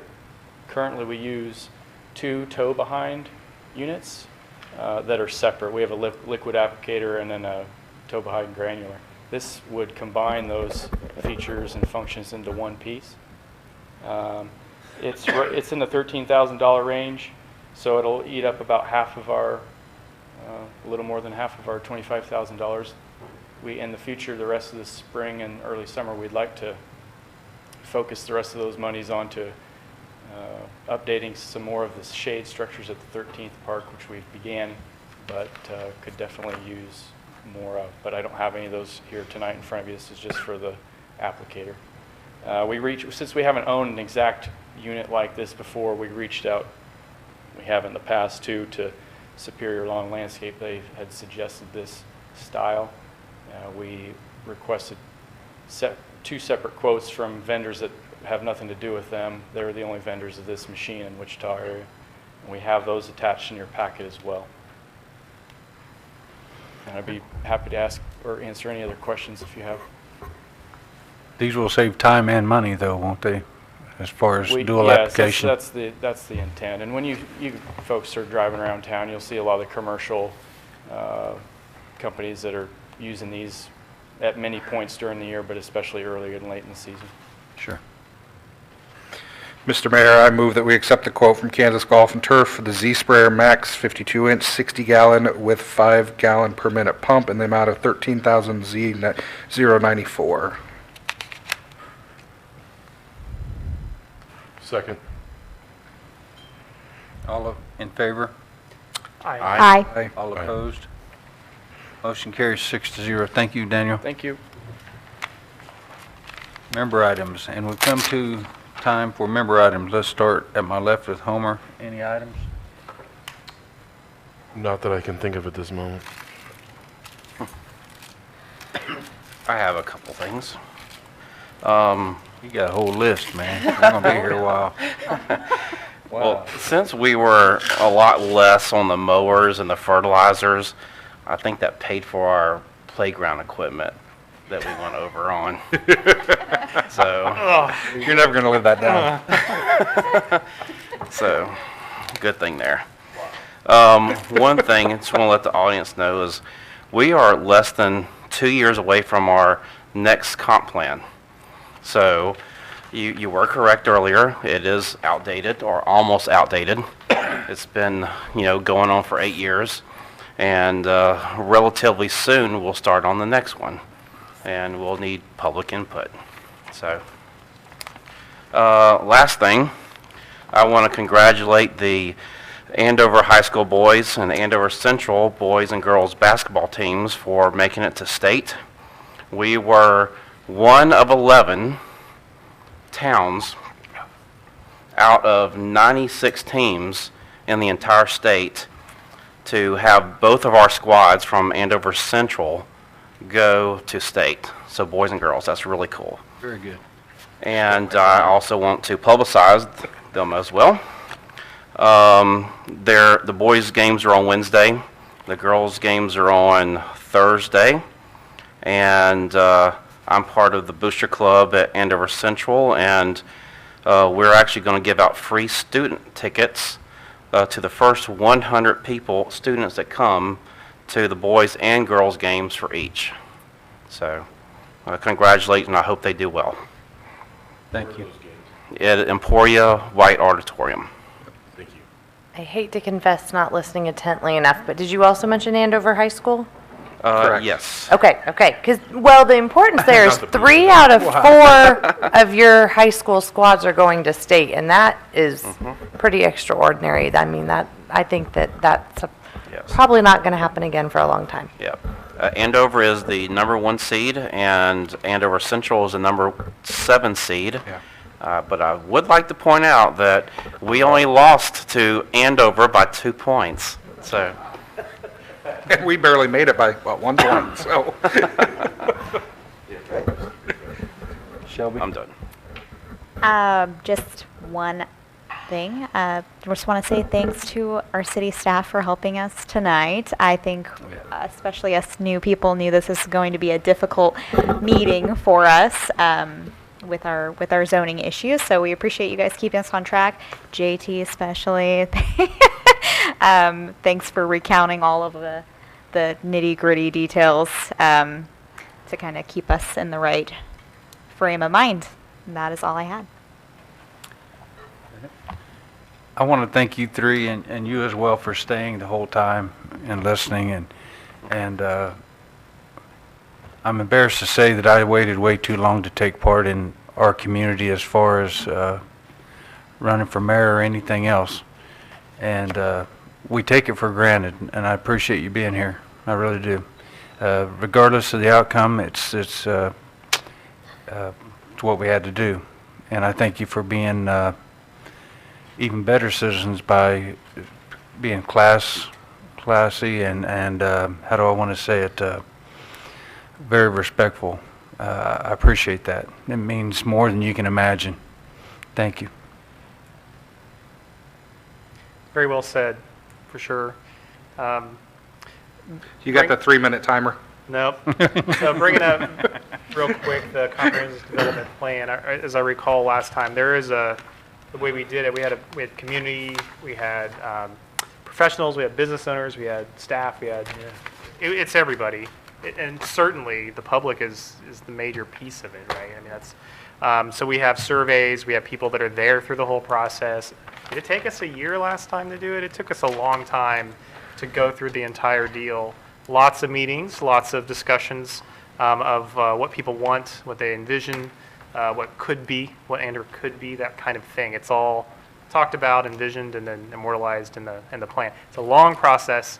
It's a public process.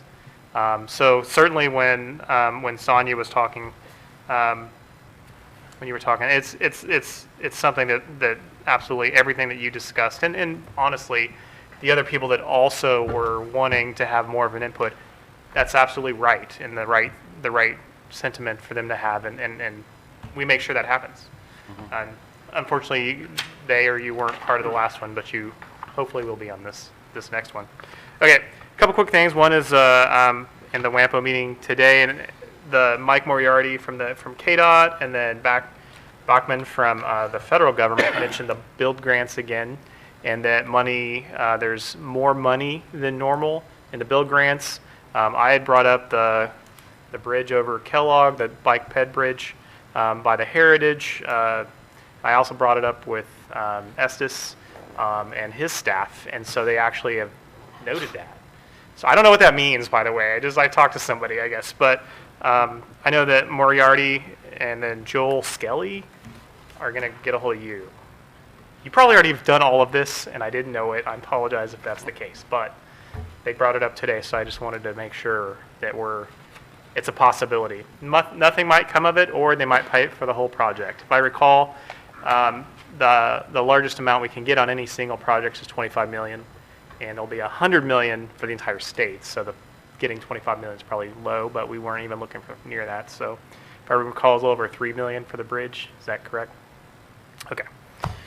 Okay, and then also we're still going through the process of figuring out in WAMPO what the next tip is going to be and which projects might be. And currently, there's still 2 Andover projects that are in there.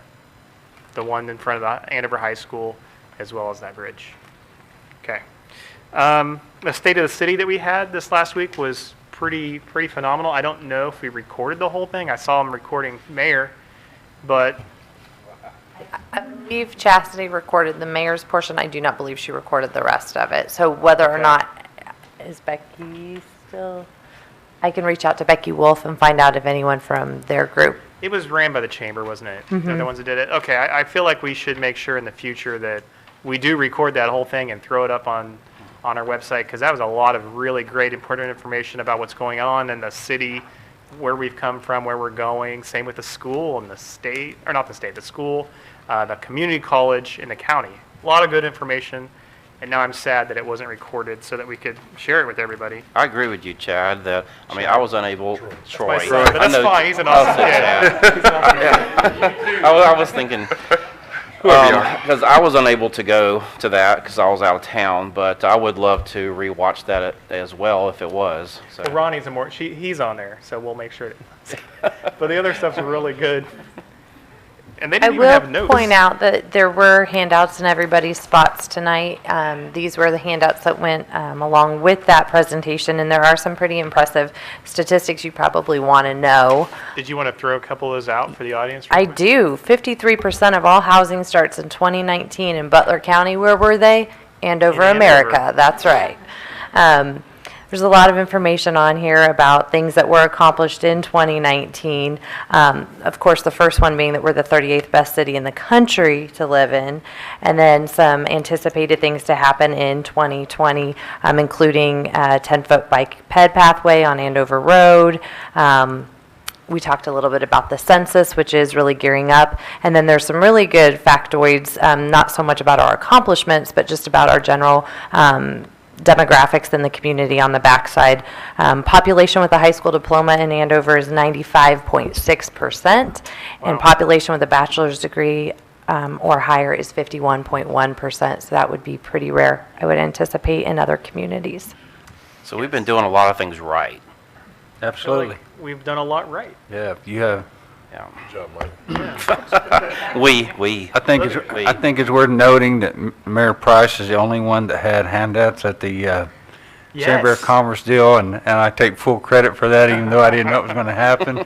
So. They're very colorful and beautiful. Yes, thank you. I spent a lot of time on them. Did you? Yeah. The last thing I want to say is it's important is that we have a pretty, in spite of, I guess, a few of the comments tonight, we have a pretty amazing neighborly community who goes out of their way to help usually its children. Thrive Butler is new, and it was created by Phil, and it's something that's doing some amazing things. Scarf has been around for a while. Again, it's geared towards children. Huge thing we have here in Andover. Of CASA, I was speaking with a couple people earlier. CASA is another huge thing we do for children in Andover. These are our neighbors. This is people taking hours and hours and hours of their own time to help the community. We have the food program for children in school. We have the food pantry, and even Artie has done a lot of nonprofit that does a lot for this community. So it's pretty awesome to live here. It's pretty awesome. And while we're passionate about things, and sometimes it overrides some of what we might say, still, we're all neighbors, and we do a lot for this community. It's pretty awesome to be a part of it. And I'm very humbled to be a part of it. Me too. Troy, can I piggyback on Yeah, you for a second again? Sure. All right. I would love for y'all to go back to your neighborhood and let them know what all of our after comments were, and some of the things that we said right afterwards as well. I mean, we're just trying to make this the best town, and we have to go by the law. And we're not mean and ugly people. So please take that back and let your rest of your neighbors know that. No further comments for me. Everybody wants to go home, so I might be done. But I just want to point out that I went to I am the liaison for the Board of Education, the Andover Board of Education. If you have not been to a BOE meeting, it is very informative. They are on task, on time for all the projects that are going through right now. So if you ever wondered, if any of those buildings are going to be open and when, they're on timeline. They're actually early on a few of them, on the new CAPS building, along with District Stadium. Jaguar Stadium. They are, moving on. We did have a Rudd Foundation scholarship winner. I'm going to probably butcher her name, but Aaliyah McGillis, have you? Okay. Yes. You're shaking your head. So, she won a scholarship up to $88,000 to WSU, or I guess any college, I believe. But there's 1,300 applicants, and a student at Andover High School actually won that. So, $88,000 worth of scholarship. Wasn't there 30 that were given it? Yeah, I think throughout there's the actually state? 20, I think they said 26 that were actually given out. So she was one of 26. Most of them, it looked like they were up in like the Johnson County, kind of that northeast part of Kansas. So, other besides that, I am done. I want to say one more time, I know I've said it a couple times to a couple of you, but I'm very, very, very proud of all of you on this council, man. You made a hard decision. You made very valid points, and man, I'm very blessed to be able to sit up here and serve with each and every one of you. Thank you for what you do. I appreciate it. Thank you. Staff, see if staff said anything. I move to adjourn. You want to see if staff has anything to? Oh, I'm sorry. Not really. Staff, would you have anything? Mr. Mayor, I'd like to follow up on Mr. Tabor's comments about our great city. Last week, we received a newsletter from our children's home here in Andover that they had some needs. We put that information out on our Facebook page, thinking we could get some of these needs met. They needed things like snacks and canned soups and some toiletries. We put that on in 3 days. We collected from our community a huge amount of goods that were brought into the police station, and we delivered those to the children's home this afternoon. They told us that the next time they have needs, they're going to the police department, but it really was the community that did all that. It was a huge outpouring and generosity of our citizens. Thanks, Chief. Anyone else? I move to adjourn. Second. All in favor? Aye. All opposed?